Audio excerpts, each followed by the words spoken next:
নমস্কার, দি গ্রেসফুল মাইন্ডসে আপনাদের সকলকে স্বাগত। আমাদের আজকের নিবেদন অমিয় আদক লিখিত পিন্টুর গুরু। গল্প পাঠে আমি স্বপ্না চ্যাটার্জি ও আমার কন্যা সুলগ্না চ্যাটার্জি। শুরু করছি আমাদের আজকের পরিবেশন পিন্টুর গুরু। পিন্টুর আজকাল অনেক কিছুই ভালো লাগছে না। কেন ভালো লাগছে না সেটা সে নিজেই বুঝতে পারছে না। কেন সে এই রকম পাল্টে যাচ্ছে, এই প্রশ্নটা সে নিজেকেই করে। নিজে তার উত্তর খুঁজে পায় না। সে স্কুল বেরোয়, কিন্তু স্কুলে যেতে আদৌ ভালো লাগে না। নিজেকে কেমন বসেকের আকাশে ওরা শিমুল তুলোর মতো মনে হয়। সাইকেলটা রবিন কাকার দোকানে রাখে। বই ব্যাগ সাইকেলের হ্যান্ডেলেই ঝুলে থাকে। রবিনকে জানায়, রবিনকা, আমি আজ স্কুলে যাব না, একটু দরকারে বন্ধুদের সঙ্গে যাব। বিকেলে নিজে এসে সাইকেল নিয়ে যাব। মাকে বলবে না কিন্তু, তাহলে আমি বিপদে পড়ে যাব। বেশ অনুনয়ের সুরেই রবিনকে শোনায়। রবিন বলে, আচ্ছা যা, তোর মাকে বলবো না, ভয় নেই। কিন্তু তোর বন্ধুরা কোথায়? পিন্টু বলে, ওদের সাথে রাস্তায় দেখা হয়ে যাবে। আসছি কাকা, কেবল তুমি মাকে বলবে না, খুব খেয়াল রাখবে কথাটা। তার চেয়ে বছর পাঁচেকের বড় রবিন কাকা।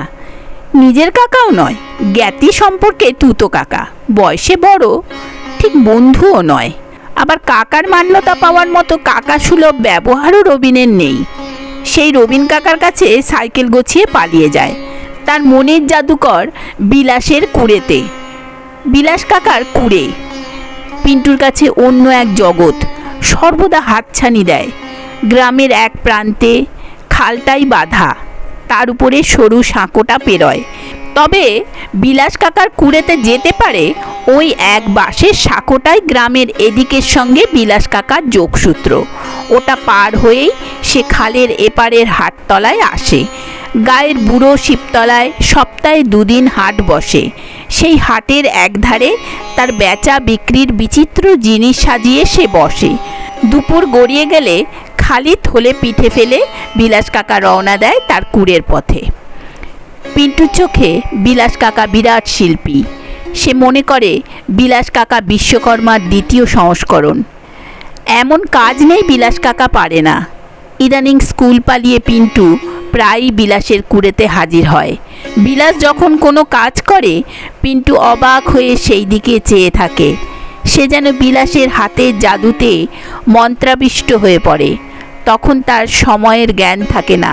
ঘন্টার পর ঘন্টা সে মহাবিষ্টের মতো ঠায় বসে থাকে।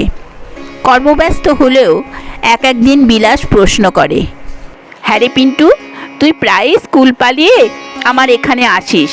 তোর মা জানতে পারলে তোকে খুব বকাবকি করবে। স্কুল কামাই করতে নেই, তাহলে এই আমার মতোই দশা হবে। আমারও তোর বয়সে পড়তে একদম ভালো লাগতো না। শেষে দেখ, কিছু করতে না পেরে এই বাঁশ কঞ্চি নিয়ে পড়ে আছি। শোন বাপু, পড়ায় ফাঁকি দিস নে। কি করব বলো, আমার তো পড়তেই ভাল লাগে না, তাই তোমার এখানেই পালিয়ে আসি, রবিন কাকার দোকানে সাইকেল রেখে। দেখিস তোর বাপ মা যেন শেষে আমাকে দোষী না করে। তোমাকে দোষী করবে কেন? আমি তো নিজের ইচ্ছায় আসি। তা ঠিক, কিন্তু আমায় তো বলবে। দিনের পর দিন একটা ছেলে স্কুল কামাই করছে, তা দেখেও তুমি নিষেধ করনি কেন? তখন আমি কি উত্তর দেব? সে তোমায় ভাবতে হবে না, আমি সামলে নেব। সেদিনের মতো পিন্টু কেটে পড়ে। সেই থেকে পিন্টুর আশাটা কম ছিল। আবার ইদানিং তার আশাটা বাড়তে শুরু করেছে। বিলাস বাঁশের কঞ্চিকে সরু ফালি করে। একটা ধারালো ছুরির ডগাই ওই কাজটা সমাধা করার জন্য বিলাসের কাছে একমাত্র অস্ত্র। সেই ফালি করার কাজটাই যেন পিন্টুকে অবাক করে। তার মনে হয় বোধহয় ছুরির ডগাতেই কিছু জাদুমন্ত্র দেওয়া আছে, না হলে অমন সমান পুরু কঞ্চির ফালি কেমন করে বেরিয়ে আসে।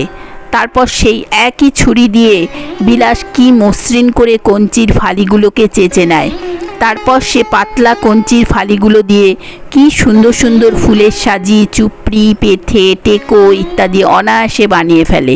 তার কাজের আর হাতের যেন বিরাম নেই। তাল পাতাকে সরু কঞ্চির ফালি দিয়ে কি সুন্দর বাঁধাই করে। একটা হাত পাখা সে যেন চোখের পলকেই বানিয়ে ফেলে। অনেকগুলো পাখা বাঁধাই হলে সেগুলোকে শুকোতে দেয়, রোদ্দুরে একটা একটা করে তার উঠোনে বিছিয়ে দেয়। বিলাস যখন পাখা রং করতে থাকে সেই কাজ থেকে পিন্টু চোখ ফেরাতে পারে না। দ্রুত তুলির টানে শুকনো তালপাতার পাখার উপরে আলপনার অগুন্তি ঢেউ চলতে থাকে। আবার যেদিন বিলাস বাঁশের ফালির কাজ করে সেদিন সে চোখ ফেরাতেই পারে না। কাঠের হাতুড়ি দিয়ে বাটালিতে ঘা মেরে কি সুন্দর সুন্দর ডিজাইন, মূর্তি, ফুলদানি, কলমদানি ইত্যাদি বানিয়ে চলে নিরলসভাবে। এক একদিন সে মন্ত্রমুগ্ধের মতো বিকেল পর্যন্ত বিলাসের কাজ করা দেখতে থাকে। দেরি করে বাড়ি ঢোকার জন্য মায়ের কাছে মিথ্যা অজুহাত সাজাতে হয়। মা প্রথম প্রথম পিন্টুর কথাকে সরল মনেই বিশ্বাস করতে থাকে, কিন্তু একদিন বেশ দেরিতে পিন্টু বাড়ি ফেরে। তখন পশ্চিম আকাশে সন্ধ্যা তারাটা অনেকটাই উজ্জ্বল হয়েছে। সেদিনের সাজানো মিথ্যের গল্পটা মায়ের আদৌ বিশ্বাস হয় না। তার মা বলে, পিন্টু বাবা, আমায় সত্যি করে বল, আজ কোথায় ছিলিস? তুই স্কুল থেকে ফিরলে তোর সাইকেলের চাকায় কাদা লেগে থাকতো, কিন্তু তা নেই। তোর সাইকেল পিচ রাস্তার বাইরে আজকে নামেনি। পিন্টু খানিক চুপ করে থাকে। তাতেই তার মায়ের বুঝতে অসুবিধা হয় না। সহজেই বুঝে নেয় পিন্টু আজ মিথ্যের আশ্রয় নিয়েছে। কথা না বাড়িয়ে পিন্টুকে খেতে দেয়, কারণ পিন্টু হাজার মিথ্যে বললেও খিদেই তার মুখটা শুকিয়ে গেছে, সেটা তার মায়ের বুঝতে কোনো অসুবিধাই হয়নি। পিন্টুর সামনে ভাতের থালাটা তার মা রাখে। পিন্টু গোগ্রাসে মুসুরির ডাল দিয়ে আর সজনে ডাঁটার ঝাল দিয়ে ভাতগুলো খেয়ে নেয়। পরদিন আবার যথারীতি স্কুল বেরোয়, কিন্তু স্কুলমুখো হতে মন চাইছে না। তার মনে হচ্ছে বিলাস কাকার হাতের জাদু যেন তাকে বশ করেছে। সে হাজির বিলাসের কুড়ের উঠোনে। কর্মরত বিলাস কাজের ফাঁকেই প্রশ্ন করে, আবার আজ স্কুল কামাই মারছিস? ওরে শোন, আমি এই কাজের ডাহুক কলে পড়ে হাঁসফাঁস করছি। পিন্টু বাবা, যতই এই কাজে শিল্প থাক, কেউ কখনো শিল্পী হিসাবে একটুও মান দেবে না। টাকা পয়সার অভাবের জ্বালা নিয়ে সারা জীবন ভুগবি। দেখ না, অভাবের জ্বালায় তোর কাকিটা পর্যন্ত আমাকে ছেড়ে পালাতে বাধ্য হয়েছে। পিন্টুর কানে যেন কোনো কথাই ঢুকছে না। তার মাথায় একটা কথাই ঘুরপাক খাচ্ছে, ডাহুক কল। ডাহুক কল কী জিনিস সে জীবনে দেখেনি। এবার পিন্টু বিলাসকেই প্রশ্ন করে, কাকা, ডাহুক কল কেমন গো? কি কাজে লাগে? বিলাস বলে, এখন ডাহুক কল ব্যাপারটা তোরা দেখবি কি করে? এখন তো ডাহুক দেখাই যায় না। তখন এই খালেই কত ডাহুক চড়ে বেড়াতো। তাদের ধরার জন্য খালের পাড়ে ছোট্ট ঝোপের আড়ালে রাখা হতো ডাহুক কল বা ডাহুক ধরার ফাঁদ। তার জন্যে দরকার হতো একটা মাছ ধরা ছিপের সাইজের কঞ্চি, 3টে ছোট কঞ্চি লাঠি আর খানিকটা ছিপের ডোর, তাহলেই ফাঁস রেডি। ওই ডাহুক কলই আমাকে সারা জীবনের মতো কষ্টের ডাহুক কলে ঢুকিয়ে দিলে। কেন বিলাস কাকা এমন কথা বলছো কেন? তাহলে শোন, তখন আমি তোর বয়সী, পড়াশোনায় নেহাত খারাপ ছিলাম না, কিন্তু পড়তে মন চাইতো না। আমিও তোর মতো স্কুল পালিয়ে বেড়াতাম। গায়ের উত্তর সীমায় যেখানে শ্মশান, তার একটু আগে একটা পোড়ো ভিটে দেখেছিস? পিন্টু জোরে ঘাট ঝাঁকিয়ে বলে, হ্যাঁ দেখেছি। ওই পোড়ো ভিটেটাই ছিল শশধর বৈরাগীর ভিটে। আমি ডাহুক ধরার লোভে ডাহুক কল বানানো শিখতে গেলাম শশ কাকার কাছে, শিখে এলাম। তার সাথে আমি কাকার হাতের কাজের জাদুতে মজে গেলাম, আর আমিও তোর বয়সে রোজই হাজির হতাম শশধর কাকার আস্তানায়। আমার হাত শশধর কাকার অর্ধেক। আমি যে সময় একটা হাত পাখা বানাই, শশ কাকা তার অর্ধেক সময় বানাতো। পিন্টুর চোখ বিলাসের কথার সাথে বিস্ফারিত হতে থাকে। তার কল্পনায় সে তার বিলাস কাকা শশ কাকাকে আঁকতে থাকে। হঠাৎ পিন্টু প্রশ্ন করে, কাকা, তোমার শস্য কাকা দেখতে কেমন ছিল গো? বিলাস নির্দেশ করে, ওখান থেকে খাতাটা আর পেনটা আমায় দে। পিন্টু পেন খাতাটা দিতেই কয়েকটা আঁচড়েই সাদা পাতায় এক বৃদ্ধের মুখের স্কেচ বিলাস ফুটিয়ে তোলে। বলে, এই ছিল আমার বৈরাগী কাকা। গায়ের রং একটু চাপা হলে কি হবে? অমন বাঁশির মতো নাক কজনের আছে?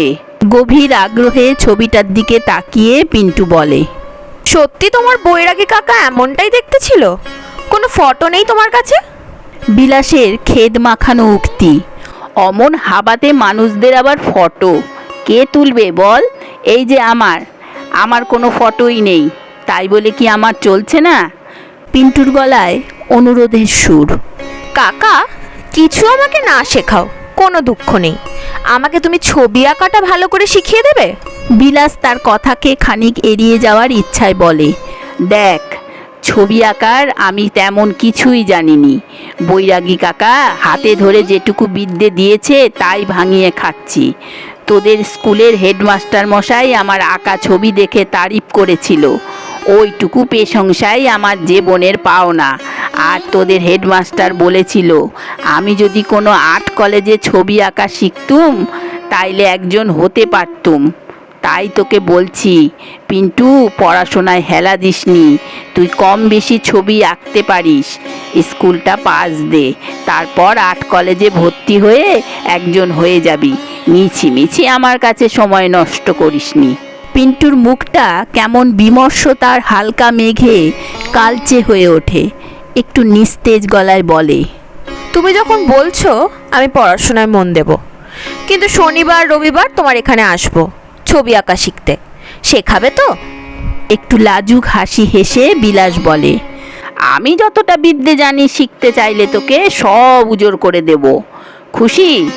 কিন্তু আমায় কথা দিতে হবে, স্কুলের পড়ায় হেলা দিবি নে। লজ্জিত পিন্টু বলে, কথা দিলাম। আমার একটা অনুরোধ রাখবে?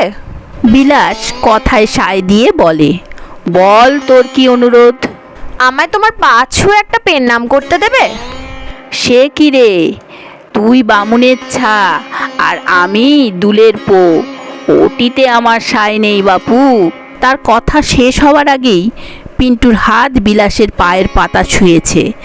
তাকে বুকে জড়িয়ে বিলাস বলে, আমায় দুম করে পেন নাম করতে চাইলি কেন? বিলাসের বুকে মুখ গুজে পিন্টু বলে, বারে, আজ থেকে তুমি আমার ছবি আঁকার গুরু, তাই তোমাকে প্রণাম করলুম। কুড়ের চালের দিকে তাকিয়ে বিলাস তার বৈরাগী কাকার উদ্দেশ্যে বলে, বৈরাগী কাকা, আমাকে যে আশীর্বাদ তুমি করেছিলে তার চেয়ে বড় আশীর্বাদ তুমি পিন্টুকে করো। ও যেন জাত শিল্পী হতে পারে। আন্তরিক আবেগে ঝরে পড়া বিলাসের দুফোঁটা আনন্দাশ্রু পিন্টুর মাথা স্পর্শ করে।